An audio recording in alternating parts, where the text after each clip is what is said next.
This is The Bottom Line, a show designed to help Australian businesses succeed. On the show, you'll hear from leading Australian business owners as they share the lessons they've learned building their companies. You'll learn from their successes as well as some of the challenges they faced along the way. We also talk to experts from a range of fields who share specialised techniques you can use to improve your business. I'm your host, Savan Tuna, and I'm a director at Alexander Spencer, and I'm really passionate about helping Australian businesses succeed. You're on your way home to Mildura from Melbourne. On your way, you see this signage of a furniture company which says that they deliver to anywhere in Australia for $59. You didn't think deeply about it until you're at Macedon, and you see the sign again. Billboards, standing tall against a backdrop of rolling hills or nestled within the embrace of rural communities, serve as more than just advertising mediums. They become landmarks, conversation starters, and community identifiers. In the ever-evolving landscape of marketing, where digital platforms and social media dominate the conversation, there's a timeless giant that continues to stand tall: outdoor advertising. In this episode of The Bottom Line, we have James Corse, co-founder and CEO of Gawk Outdoor, an independent outdoor advertising business producing billboards across regional Victoria. James takes us through the journey of how he and his brother Luke started Gawk Outdoor, from its early days to making a positive impact on local communities. James highlights the unique advantages outdoor advertising offers and why the traditional format of marketing through billboards is here to stay. You'll learn the intricacies of outdoor advertising, from the initial application process to negotiations with local council, and ultimately securing a space for the billboard. You'll gain insights into the opportunities that outdoor advertising presents for small to medium-sized businesses, and you'll hear James share his valuable advice to business owners contemplating the leap from a full-time job to fully investing in their entrepreneurial endeavours. Let's dive in. James, thank you so much for joining me on The Bottom Line today. No worries. Thanks for having me. For those that don't know you, can you please tell us a little about yourself? I'm a director of Gawk Outdoor, which is a regionally focused outdoor advertising company. Pretty unique for a 29-year-old to be hitting my straps in a traditional media format, but it's the road that we've gone down with my brother, and we started in 2018. So yeah, it's just nearly 6 years into the journey of our business. What got you into it? What was the inspiration for Gawk Outdoor? Did you stumble across it, or was that something you strategically went for? Stumble across it, I think, is probably a great way of describing how we became the business. So basically, my brother had a few insights into the industry. He actually worked for a private equity firm that went around buying ground leases for billboards, amongst other things, so telco and a few other assets.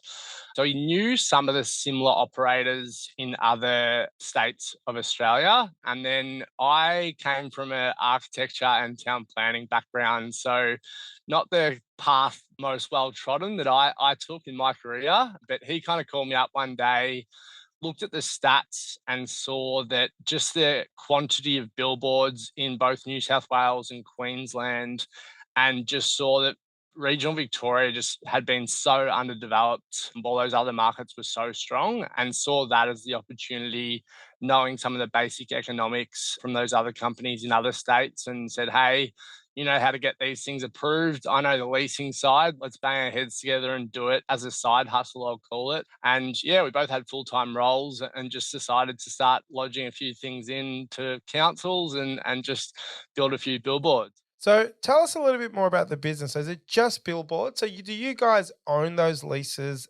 Tell us a little bit more about the process and how it works. How does billboard businesses work? A very simple business in big rectangles on the side of roads, but I think there's a few complexities to it in the things that we do. So if we go back to that first kind of drive around region Victoria when we didn't have a clue what we were doing, we drove around and there's some very strict planning guidelines that have particular zonings needs are what you need to be able to lodge an application. So we knew all that from a planning perspective and drove around and go, oh yeah, that one's the best, and basically do your priority list in each town. So here's priority one. If you can't get the commercial deal done with them, hey, we'll go to number two and give that a crack. And that's how we started. And it's a process of elimination in each town you go to. There's a number of factors that you rely upon, like road traffic, like commercial value of the properties and what they look like, and making sure you're trying to take a little slice of their land that they're not really going to be too attached to when you strike this commercial deal with them. So that's kind of the first stage. And then from there, it goes into the planning, which there's a lot of complexities too. I know anyone that deals with councils obviously got a few stories through there. There's been a few interesting processes that have unfolded through our journey. And then through that, if it comes out the other end and gets an approval, we go on and build the structures and then go about selling them ourselves as well. So the selling side, there's again a number of complexities too that we go about a range of different ways from a marketing standpoint, from a cold outreach standpoint. But yeah, there's all little nuances to each stage of that process. So take us back to the early days when you were working full time. What was the first year of business like? And tell us a little bit about the challenges you faced when you and your brother were still working and started this business. To be honest, it wasn't a full-time job at the start. It wasn't that hard to manage. You know, you'd find time to go and do those road trips, and whether it be by leave or on the weekends. And it's from there a fairly simple process that you can do remotely. So it was more just that back end of going and doing the grunt work involved in those planning applications, lodging them. You didn't have anything to sell yet. So it was pretty soon after that. I think it would have been about 9 or 12 months after we kind of started the process when you had your first ones come out. They were built structures. And at that starting point as well, we'd also done a sweetheart deal, or I'm not sure you'd call it that, with O Media, who are the biggest billboard company in Australia, where they'd come and sell our sites due to some of those relationships that existed from Luke's past role, my brother. So we thought it would be the side hustle that you'd sit and earn passive income on. Obviously, being young guys, spending a fair bit of money on a couple of billboard structures, it was a lot of money for us. So I think we were very attached to earning an income off them and just got a bit sweaty and nervous a couple of months into that process of having a couple of structures in the ground, some monthly rentals coming out and no money coming in the door, and just said, hey, like, we're going to make a hard decision here. Do we give it a red hot crack, or do you give it up now? And the decision was, hey, let's dip in and at least understand it a bit better. So I think we quit our jobs at that stage, drove down to the towns we had sites in and just door knocked to see if we get a deal done to sell some advertising space. And that kind of really was just out of necessity. And from that, we've really started to understand what local advertising is in regional areas just from those preliminary conversations. And you really just had your eyes open to that whole beast that was out there. And just, I think, like, when we first started, we might have sat there and gone, hey, we reckon we could build 20 or 30 billboards. There's these gaps in the regional Victorian market that we can fill.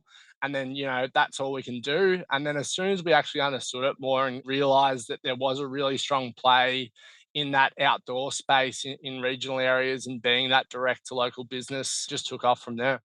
One of the things that accountants get asked a lot, and I want to sort of unpack it a little bit with you because you're the right person to answer this, is we have a lot of clients that will dabble into this side hustle. Some of them will just look at it from a make some side money, but it's more also putting their feet in and just seeing if it will be a legitimate business. But they always struggle, or the question becomes, when do they quit their job? At what point do they go all into this business? If someone was to ask you that advice, James, I've got this side hustle. I don't know when the right time is to quit my job and go all in. What would your advice be to that individual's business owner? It's a great question because it's definitely something that I wouldn't have said we got right in that journey. It was out of necessity and doing it. But I really honestly believe you can't do something meaningfully without being fully immersed in it. And that's just my experience. I'm sure other people would have different opinions about that. But for me, that was 100% it is if you're trying to do anything, and it's the same with what we try and achieve as a business, you get pulled in a million directions. And as soon as you get pulled in multiple directions, you don't do anything right. So, in my opinion, if you're going to do it, you may as well dive in and as early as possible, be fully immersed in it. And if that means failing or not paying yourself for a certain amount of time, I think like that's the decision we made and it's paid off in the long run. That would be my advice based on experience, whether it's right or wrong. Obviously, you tailor your business or your target audience being regional Australia. How much of an impact are you having on the community there with the businesses? Talk us through sort of how you've been embraced by the regional communities in Australia. What I think I've loved the most about operating in regional areas, how great the locals are. So it's so easy if you get it right. And it's the fundamental, simple things like being honest, doing the stuff you say you're going to do. We're not trying to reinvent the wheel with some of the basics there. And from that, it's been amazing. Like, I think back to our first road trips when we went out and decided we needed to try and sell these billboards ourselves. I walked into a local Telstra store. They were franchised back then. They're now all owned by head office. And there was a guy that owned a few of them. So he came out the front, this bloke that was trying to flog him a billboard down the road, had a half an hour conversation with me, didn't get a deal done. But from there, he's someone I now catch up with once every 12 months. Anytime I need a single thing in that area, you call and go, hey, do you know this person, this property owner, this anything? Oh, yeah, just do this, talk to this person. I think it's only from some of those relationships we've now been able to build that what you've highlighted in that positive reverberation that goes around in these communities. So I think everyone as well, when you look at, we've built 100 billboards now, and I think when you build one or two, they sit there and go, oh, yeah, whatever, just this other person trying to make a couple of bucks. But it's amazing now when you come back to some of those conversations, goes, you guys are spending a bit of money. It's not something small. Anywhere they drive, they're seeing not just one, but it could be five or six of our billboards, and there's not many other people out there doing it. They go, oh, okay, these guys aren't just walking around trying to do it. It's now meaningful. I think the way we go about the sales as well, like we're very strict on having that local business focus. So the first efforts always go into trying to fill it with local businesses.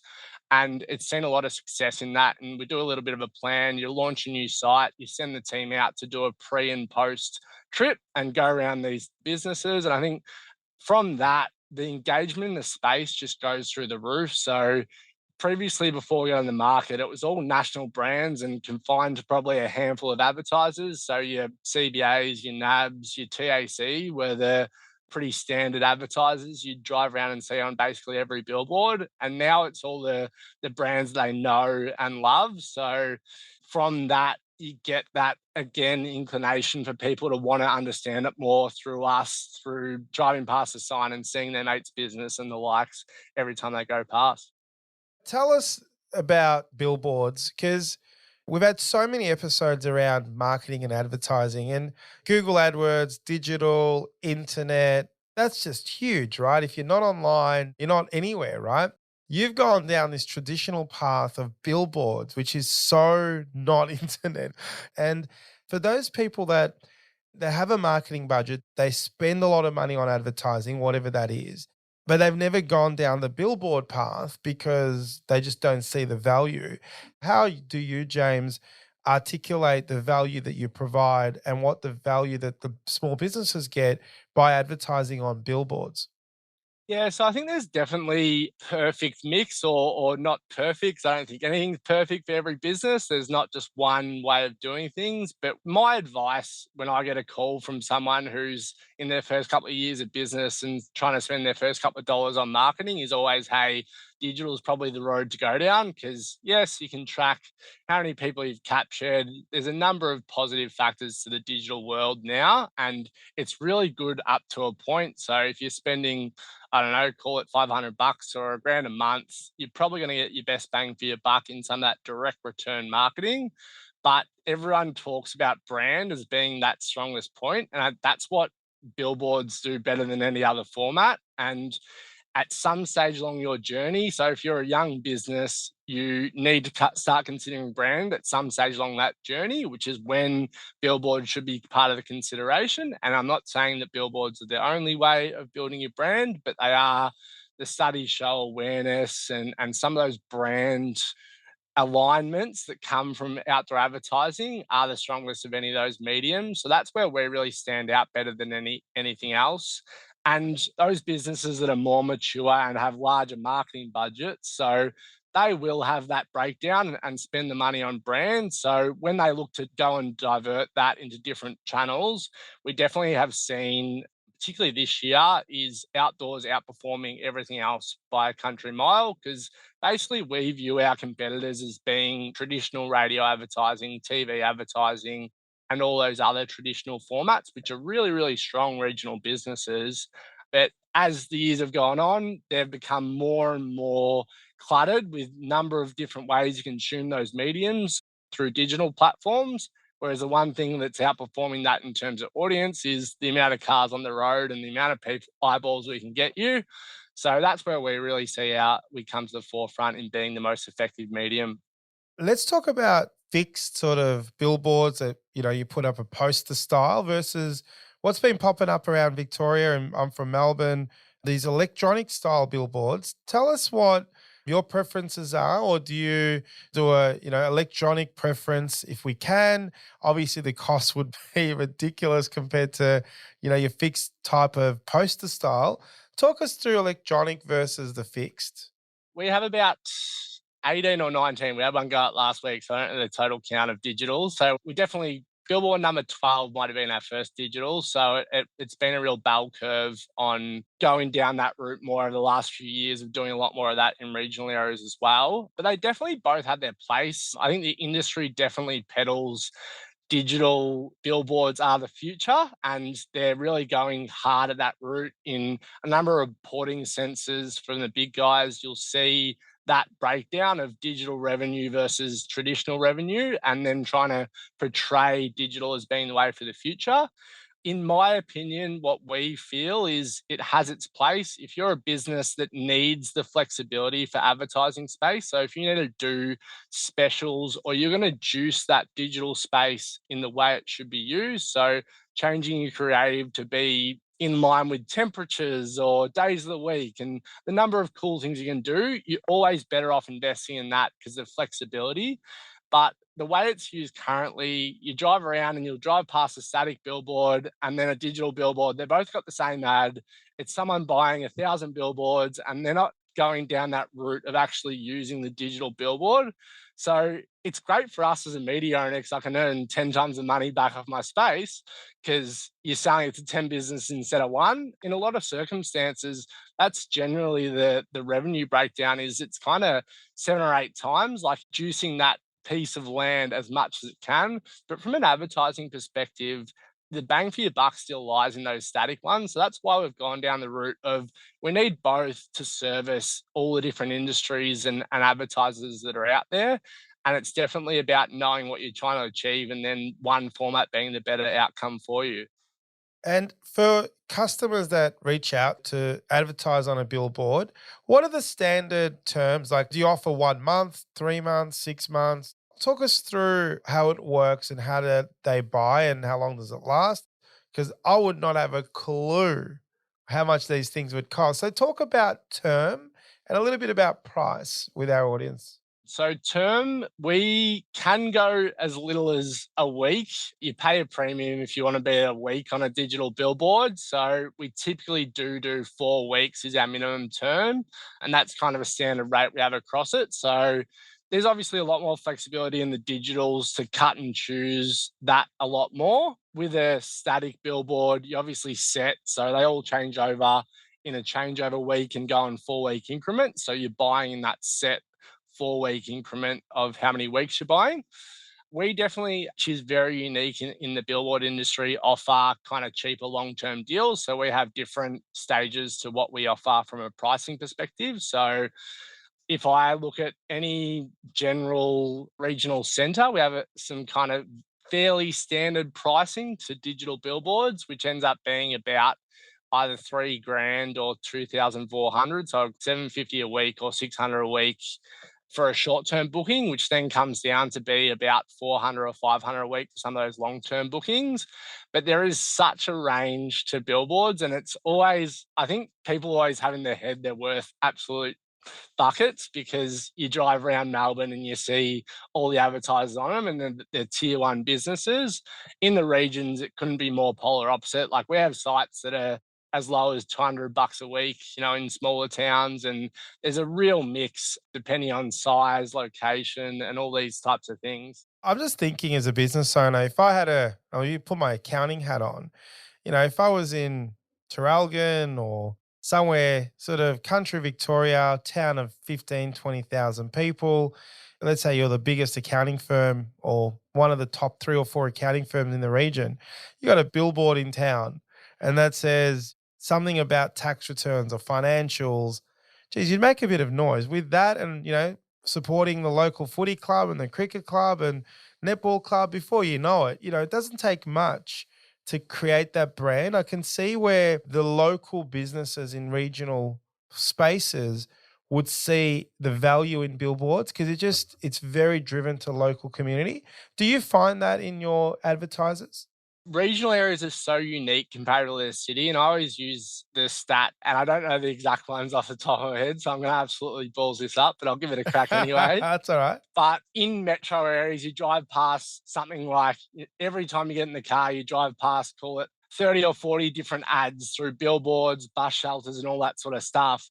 Whereas regionally, it's stuff all like it's somewhere in the kind of 7 or 8 range in a day of driving. So for us, it is so simple. Like you're guaranteeing that whole town as an audience because the one key thoroughfare is someone might not drive that every day, but if you're doing a 4 week campaign, I can basically hand on my heart tell you every single person in that town is going to see that ad unless they're overseas or doing something weird. So it is a very unique proposition. And yeah, I think to be honest, it's been a bit of a battle to, as I've highlighted, there's been that really, really strong local traditional media outlets through your radio stations, your print channels and TV that we're slowly inching into and being able to crack that nut of people really understanding what that proposition is now. And it is so strong. Now we talk about grabbing attention as a bit of a leading word in marketing, advertising. It's so saturated. Grabbing people's attention is so difficult. We've had Sabri Subi and many marketing specialists on our podcast. Tell us a story or a company that you've worked with where they've put up a billboard because you see some really cool stuff in the US. What is the most creative grabbing attention billboard that you've seen on one of your boards that you're like, geez, these guys, not only did they buy from us, they really put some effort and did something creative to grab that attention. Do you have a story you could share with us? There's probably more creative examples, but the one I love the most is one of mine is a furniture company out of Wangaratta. So they are a business, it's a family operated business that used to just operate out of Wangaratta and sell. They'd all go there, but it had a ceiling. The two brothers, who were the next generation, came in and said, no, let's give online a crack and deliver everywhere. So part of that journey with them was they were going, hey, how do we get the message out that we deliver bloody everywhere for 59 bucks? So the whole strategy there was, well, we're not going to do it with one billboard. We're going to go to the tiny towns. We're going to buy, it was 8 to 10 billboards where if you drive down a road, so say you're driving from Melbourne to Mildura, you'd see 4 of their ads, each an hour and a half apart, spruiking 59 buck delivery. And through that, you get to the end and go, where don't these guys deliver for 59 bucks? And that was the whole message and what they were trying to achieve through the campaign. And it's been absolutely awesome for them. Like some of the stories we get out of the results of that are just incredible. James, as a business owner, we go through our own challenges and struggles. And, your early stages would have been no different to you. You would have had some little obstacles to get through. Can you share a story where, you've gone through a process and it didn't go to plan, but you just got there in the end and made it work? So it's a great lead into what is one of probably my favorite stories. I think like we've been really, really lucky, and there's a number of things when it comes to business that it's my honest belief that luck plays a lot into it. Yes, hard work is another big factor, but you do need that element of luck to sometimes get through. And one of those stories that in my head stands out along that was we had this billboard down in Torquay. So Torquay, Surf City, it's a surf capital of Australia, definitely Victoria, maybe Australia. And we went down there. We really wanted a billboard down there. And our local property owner owns one of the strong local surf businesses down there. So we'd approached him and said, "Hey, you got this sign on your wall. It's got a really cool ad of a surfer. Can we think about digitizing that?" This was our second digital billboard. So, again, very young business, outlay of capital in digitals is massive at the stage we are. So he agreed to it. We lodged it through council and got it snuck it under the door under his name. So didn't took our logos off it and all the other things and got it through and got the rubber stamp from council, but had this very stringent permit condition that said, "Hey, this has got to be surf related content because we're in Surf City. Like it's this is everything around there is surf related." So anyway, we had to start paying rent pretty soon after getting that permit. Sat there going, "Hey, like we need to just build this thing so we can start making some money because we're paying rent." So order our screen from China, start the process on the build, and concurrently lodge it with VCAT to go, okay, can we potentially go to VCAT, which is the planning appeals, get that condition overturned and play whatever the hell we want on it? And it was a bit of a 50-50 case, like anything in VCAT is. As that is playing out, I'm sitting there with the Teledex out, ringing every bloody surf company you've ever heard of. And I reckon I had a list of 100. I reckon I got through to 10 of them and maybe got close to one or two deals, but got a lot of flat no's. So this was in the lead up. I think COVID was just hitting as we built that thing. We got it up. We literally went to council and go, okay, if we're going to apply this surf related content, what can we play? Can I put your local real estate agent or accountant up there with a surf background and their branding? So, we're kind of abiding by that. We're working with you. And council just came back and said a flat no, like it's got to be surf brands or nothing. So we sat there, had this sign built, which we'd put up and advertise here, like kind of add on there, but it was like a surf theme and it wasn't really anything to do with what we're really about.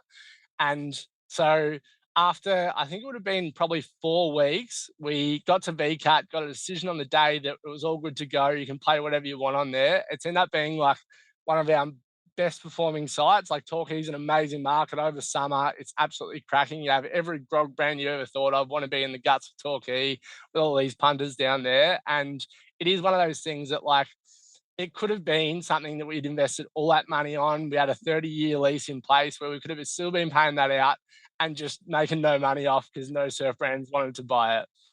You obviously provide a service to business owners to advertise on a billboard. But as a business owner, you need to go and get sites. Sometimes they're on land that the council own on big poles on highways, and sometimes it's on property owners' building. What are some of the things you look for, and how does it work with the property owner? So we've also got clients and listeners that own properties. How do they know if their building is good for potentially a billboard where they can derive some additional income? Take us through, the life for the property owners, and for those listeners that have properties, maybe you might get some property owners reaching out, James.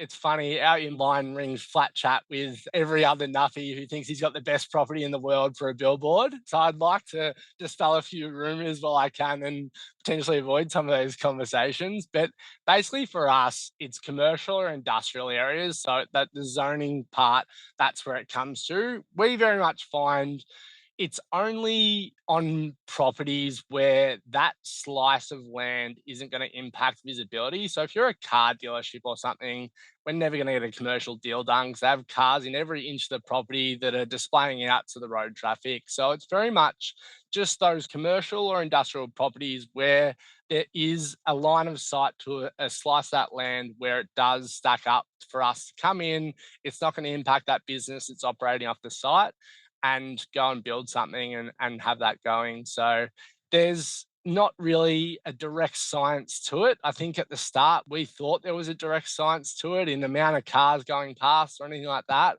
But really is we have a look at anything that ticks that box of commercial industrial zoning and some sort of visibility from the road and then work back from there. And it's a pretty small pool of people to lease your land when it comes to billboards. And I think that's probably where we're pretty unique in I'll get calls from people in Melbourne, not anything to do with our business. They go, oh, hey, we're trying to get a billboard on our property. And they go, oh, yeah, I called O Media, JC Co, QMS. And the person on reception there, they've been like, oh, yeah, I didn't get anywhere. No one really wanted to talk to me. And I'll sit there and within 2 minutes go, hey, mate, your property's zoned right or your property's zoned wrong. Yeah, look, it's a pretty good site. It's worth a crack. But, hey, here's the 3 guys in Melbourne that might do it. And I really like that. I love taking the inbound line and taking people through a journey and being part of that. And if you've got a building, can you just do it yourself? Let's say you got a cool building. Can you go, geez, I'll go put up a little billboard on the roof there and try to lease it out myself. Do people do that?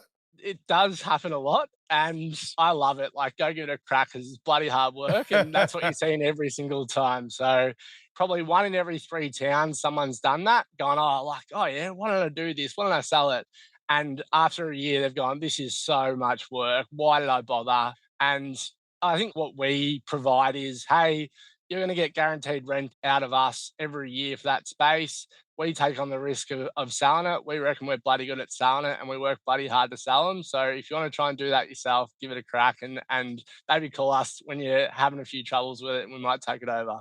My last question, you've obviously seen some successes and successful businesses get really good returns. And this might be a difficult question to answer, but are there any specific businesses or industries that you've been, because you've worked with so many businesses, you're like, geez, every time we get a, shoe retailer, they kill it. Or every time we get a telco, they kill it. Is there a particular industry or a business segment that just does so well on billboards? I wish I could, but honestly, when you look at our revenue, we have the most wide array of industries. Like, we look at that data and go, I think like our biggest industry might be like 6% of revenue or something stupid like that. Like, it's just so many little drops in the ocean that there's no specific industry. It really comes back to that brand stuff I'm talking about.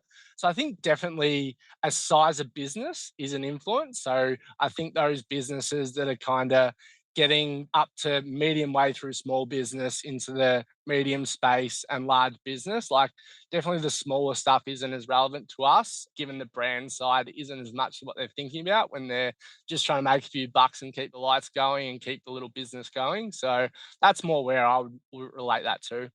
James, thank you so much for sharing your expertise with our listeners. I hope you enjoyed today's conversation as much as I did. I was fascinating to hear your insights and experiences. Billboards is not something that comes around that often. So I want to thank you for sharing your expertise and your time with our listeners today. Thanks, Van. I've had an absolute ripper, and anytime you get to sit and have a bit of fun is always an enjoyment for me. Thanks, James. This is The Bottom Line, a show designed to help Australian businesses succeed.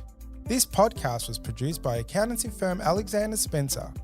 At Alexander Spencer, we've been helping business owners realise their goals since 1952, and we play a pivotal role in developing, implementing, and supervising the business goals and strategies of our clients. To find out how we can help your business succeed, head to our website, alexanderspencer.com.au. To make sure you don't miss an episode of The Bottom Line, be sure to subscribe to or follow the show in your podcast app. And while you're there, leave us a 5-star review. It really helps others find the show. I'm Savan Tuna, and we'll be back next episode with more tips to help you transform your business. And that's The Bottom Line.